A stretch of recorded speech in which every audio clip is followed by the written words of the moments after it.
Workmen compensation అంటే workers ఎవరైనా గాయాలు పడినా పనిలో ఉండేటప్పుడు పర్టిక్యులర్ ప్లాంట్ ఏరియాలో, లేతే వృత్తిపరంగా వాళ్ళకేమైనా జబ్బులొచ్చినా, ప్లస్ వాళ్ళు ఫెటల్ ఇంజ్యూరీ అయినా, డెత్ అయినా ఆ employer should be suppose to pay some compensation అంటే కొద్దిగా డబ్బులు ఇవ్వాలి. ఇది ఇన్సూరెన్స్‌కి సంబంధం లేదు. ఇన్సూరెన్స్ అన్నది గవర్నమెంట్ ప్రొవైడ్ చేస్తది. కాంపెన్సేషన్ అన్నది కంపల్సరీగా మేనేజ్మెంట్ ఇవ్వాలన్నమాట. ఇది వర్క్‌మెన్ కాంపెన్సేషన్ యాక్ట్‌లో 1923లో ఇది ఇంట్రడ్యూస్ చేశారు. ఈ యాక్ట్ ఫస్ట్ రైల్వే ఎంప్లాయీస్‌కి ఇంట్రడ్యూస్ అయింది ప్రెజెంట్ యాక్ట్. అది అయిన తర్వాత మిగిలిన అన్ని ఇండస్ట్రీస్‌లో వాళ్ళకి అప్లికబుల్ చేశారు.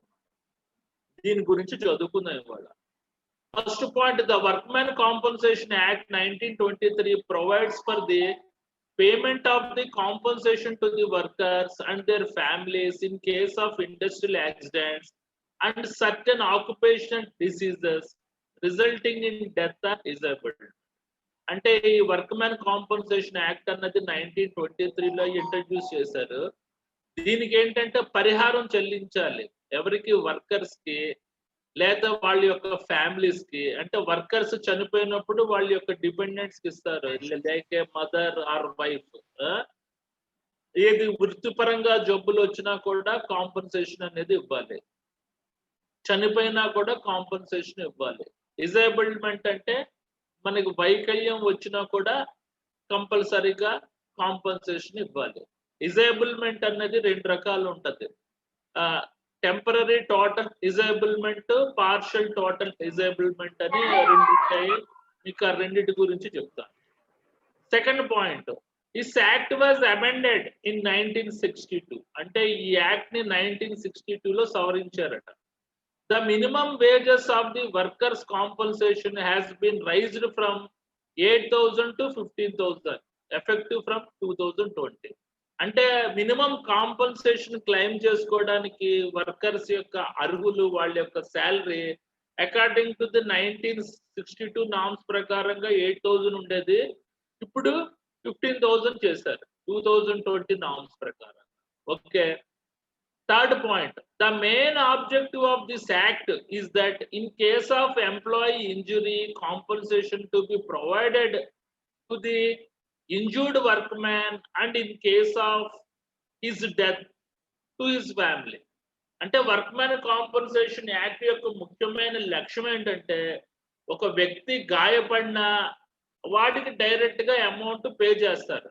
ఒకవేళ ఆ పర్టికులర్ వ్యక్తి చనిపోతే వాడి యొక్క ఫ్యామిలీకి ఆ పర్టికులర్ అమౌంట్ అన్నది చేస్తారు అని అంటున్నాడు. ఓకే. ఇది 3 పాయింట్స్ ఈజీగానే ఉన్నాయి. ఇది రాయండి. ఇది రాసిన తర్వాత ఇప్పుడు అసలైన పాయింట్స్ లోకి వద్దాం మనం. ఓకే. కమింగ్ టు ది ఈ points. The Workers' Compensation Act 1923 provides for the payment of compensation to workmen and their dependents in case of injury and accidents, including certain occupational diseases arising out and in course of the employment resulting in disablement or death. అంటే ఈ workmen compensation act 1923 ఏం చెప్తుంది అంటే ఎవరైనా workers గాయపడినా, చనిపోయినా, లేకపోతే occupation diseases అంటే వృత్తిపరంగా జబ్బులు వచ్చినా ఈ వర్క్మెన్ కాంపెన్సేషన్ యాక్ట్ కి అప్లికబుల్ అవుతారు అని అంటుంది. తర్వాత the act applies in railway servants and persons employed in a such a capacity as is specified in the Schedule 2 of the Act. అంటే ఈ వర్క్మెన్ కాంపెన్సేషన్ యాక్ట్ లో షెడ్యూల్ 2 అని ఒకటి ఉంది. అంటే వివరాల జాబితా. అందులో ప్రకారంగా ఏ ఇండస్ట్రీస్ లో ఈ వర్క్మెన్ కాంపెన్సేషన్ యాక్ట్ అప్లికబుల్ అవుతాయి, వాటికి సంబంధించిన ఇండస్ట్రియల్ లిస్ట్ ఉంటుంది అనమాట. దాని ప్రకారంగా యాక్టివేట్ అవుతారు అని చెప్తున్నాడు.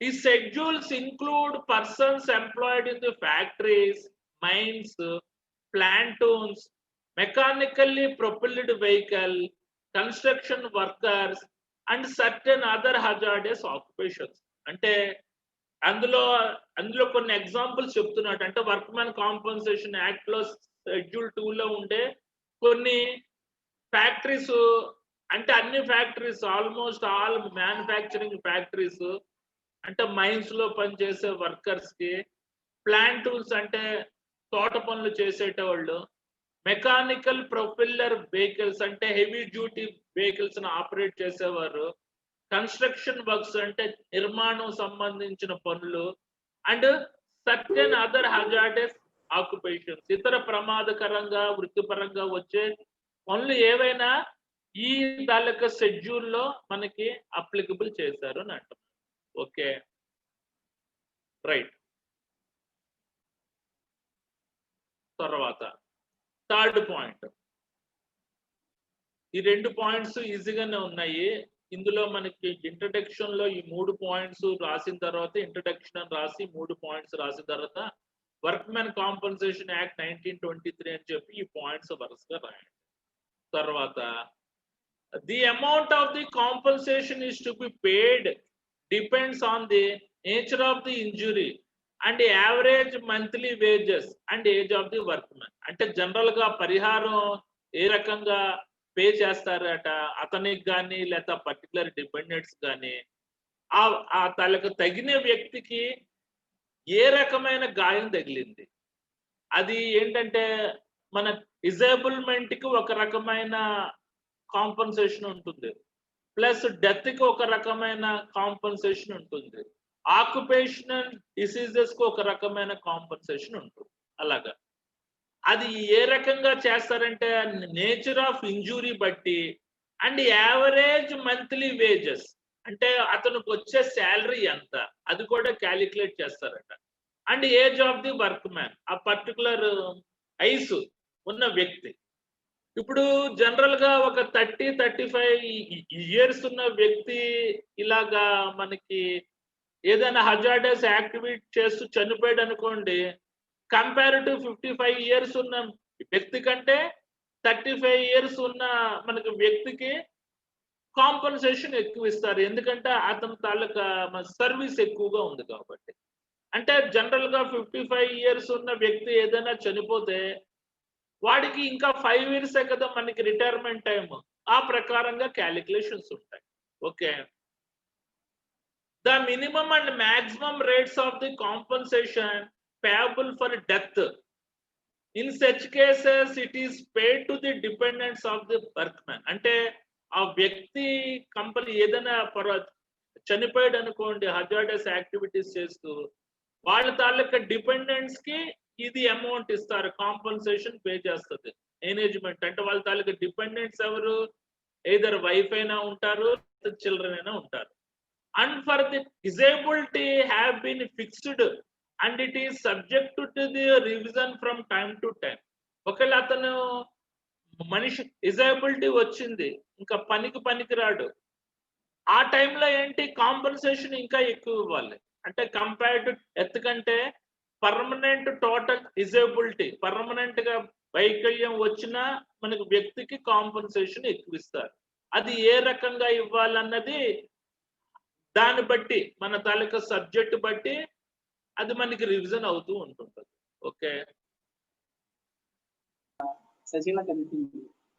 రైట్. తర్వాత 4th పాయింట్, ఇది చాలా ఇంపార్టెంట్ అమ్మా. ఈ 4th పాయింట్ మీకు 3rd పాయింట్ అర్థమైంది అనుకుంటా. A social security division has been set up under the ministry of the labour employment which deals with framing of the social security policy మళ్ళీ చదువుతున్నాను. A social security division has been set up under the Ministry of the Labor and Employment. అంటే ఒక సామాజిక భద్రతా విభాగమైన భాగాన్ని ఈ ministry of labour అన్నది ఒక డెవలప్ చేసింది అనమాట. ఇదేంటి పర్టికులర్ గా వర్క్ మ్యాన్ కాంపన్సేషన్ యాక్ట్స్ సంబంధించిన రూల్సే చూస్తుంటది. దీన్ని a social security division has been set up under the Ministry of the Labor Employment, which deals with framing of the social security policies for the workers and implementation of the various social security schemes. అంటే ఇది ఈ particular social security division అన్నది ఏం చేస్తుంటది, ఆ workers యొక్క సామాజిక భద్రతా పరమైన విధానాలు మరియు సామాజిక భద్రతా పరమైన పథకాలు గురించి అమలు చేయడానికి, అంటే వర్కర్స్ యొక్క వెల్ఫేర్ చేయడానికి ఎక్కువగా ఈ పర్టికులర్ డిపార్ట్మెంట్ వర్కౌట్ చేస్తుంది అని అంటున్నాడు. It is also responsible for the enforcing the act. ఈ particular ministry of the labour employment అన్నది ఈ వర్క్ మ్యాన్ కాంపన్సేషన్ యాక్ట్ అమలు చేయడానికి ఒక పడబద్ధికమైన చట్టం అన్నమాట ఇది. The act is administrated by the state governments through the commissioner for the work man compensation. అంటే ఇది ఏంటంటే ఇది ఉంది కదా మనకి ministry of the labour and employment అన్నది, అది స్టేట్ గవర్నమెంట్ అండర్ లో పనిచేస్తుంటది. వాళ్ళకు ఒక కమిషనర్ ఉంటారు, అంటే ఒక ఐఏఎస్ ఆఫీసర్ క్యాడర్ ఉంటాడు, అతను అండర్ లో ఇవి ఈ తాలూకా డిపార్ట్మెంట్ ఉంటుంది అని చెప్తున్నా. ఇంకొకసారి రిపీట్ చేస్తాను ఈ పాయింట్. తర్వాత 5th point, when employer pay commission అంటే కాంపన్సేషన్, అంటే మేనేజ్మెంట్, అంటే employer means management, employee means worker. ఎప్పుడు మేనేజ్మెంట్ పరిహారం ఇవ్వాలి అంటే ఎవరికి, గాయపడిన వ్యక్తికి. In case of personal injury is caused to A work man by accident arising out and in the course of his employment. అంటే ఏంటి, ఆ వ్యక్తి తన యొక్క ఫ్యాక్టరీలో పనిచేస్తుండగా అతనికి ఏదైనా ప్రమాదం జరిగినప్పుడు ఈ యాక్ట్ అనేది, అంటే కాంపన్సేషన్ అనేది ఇవ్వాలి. ఎవరు, మేనేజ్మెంట్. ఎవరికి, ఎంప్లాయీకి. His employer is liable to pay compensation in accordance with provision of the act within 30 days from the date when it is fell due. Otherwise he would also liable to pay the interest and penalty. అతను ఆ particular వ్యక్తికి 30 days లోపు, అంటే అతను తాలూకా గాయపడిన వ్యక్తికి 30 days లోపు కానీ కాంపన్సేషన్ ఇవ్వకపోతే వాడు ఇంట్రెస్ట్, పెనాల్టీ ఇంకా మనకి ఎక్స్ట్రా యాడ్ చేసింది కూడా ఇవ్వాలన్నమాట. ఎవరు, ఎంప్లాయర్. ఎవరికి, ఆ గాయపడిన వ్యక్తికి. మళ్ళీ ఇంకోసారి చెప్తున్నాను, ఒకవేళ ఆ పర్టికులర్ ఎంప్లాయీ ఆ ఫ్యాక్టరీలో పనిచేస్తూ గాయపడ్డాడు, గాయపడిన తర్వాత అతనికి మేనేజ్మెంట్ విత్ ఇన్ 30 days లో ఆ కాంపన్సేషన్ ఇవ్వాలి. అతను క్లెయిమ్ పెట్టుకున్న తర్వాత 30 days కి కాంపన్సేషన్ ఇవ్వాలి. ఒకవేళ కాంపన్సేషన్ కానీ ఇవ్వలేదనుకో, వాటికి ఏంటంటే మనకి ఎక్స్ట్రా డబ్బులు ఇంట్రెస్ట్ రూపంలో ఇంకొద్దిగా పెనాల్టీ యాడ్ చేసి ఇవ్వాలి అని చెప్తున్నారు. Okay. 6th point, when employer is not label. ఎప్పుడు మేనేజ్మెంట్ ఇవ్వదు ఎవరికి, వర్కర్ కి. In case of disablement of the work man is 3 or less days. అతనికి చిన్నగా లాస్ట్ టైం ఇంజురీ మనకి అతనికి జరిగింది, కోసుకోవడం, గీరుకోవడం, చిన్నగా ఫ్రాక్చర్ అవ్వడం అయింది. అతను హాస్పిటల్లో ఒక 4-5 days ఉన్నాడు.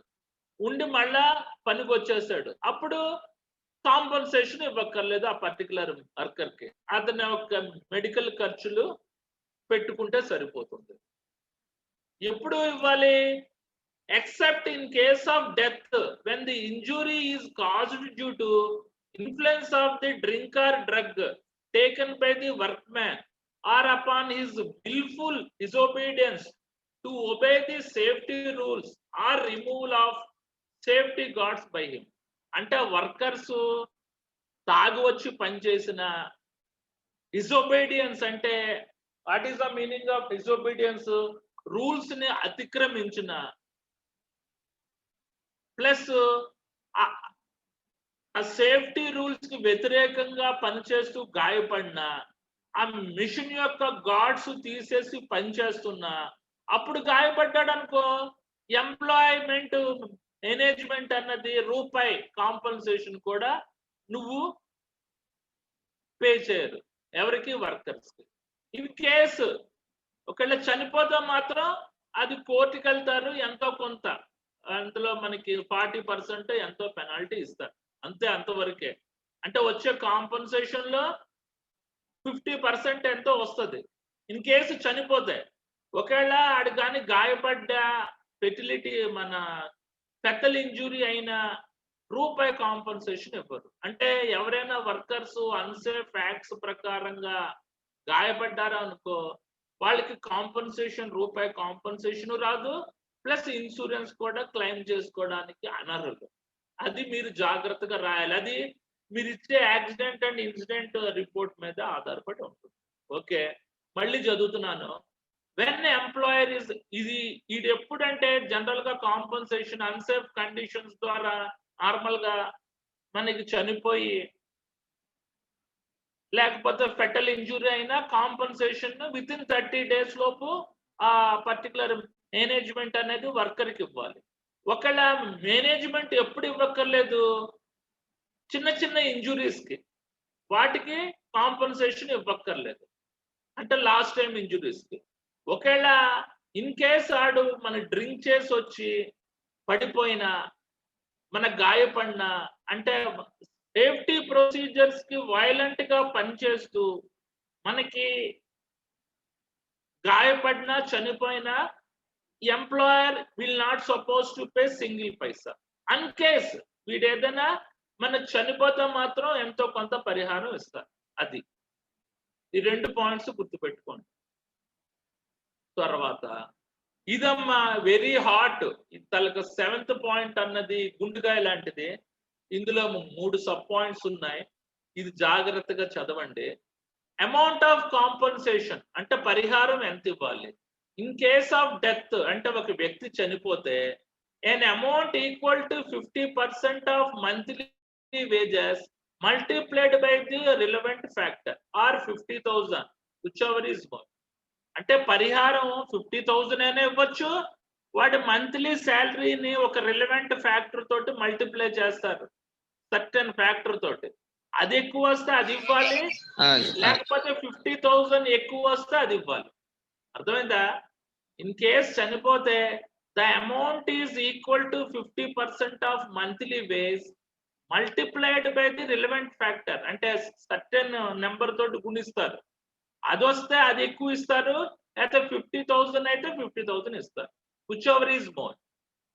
సెకండ్, ఇందులో sub point, in case of permanent total disablement అంటే అతను మనిషి నిర్వీర్యం అయిపోయాడు, ఇంకా పని చేసుకోవడానికి అతని తాలూకు ఎర్నింగ్ కెపాసిటీ పోయింది, ఇంకా బెడ్ మీద ఉండాలి.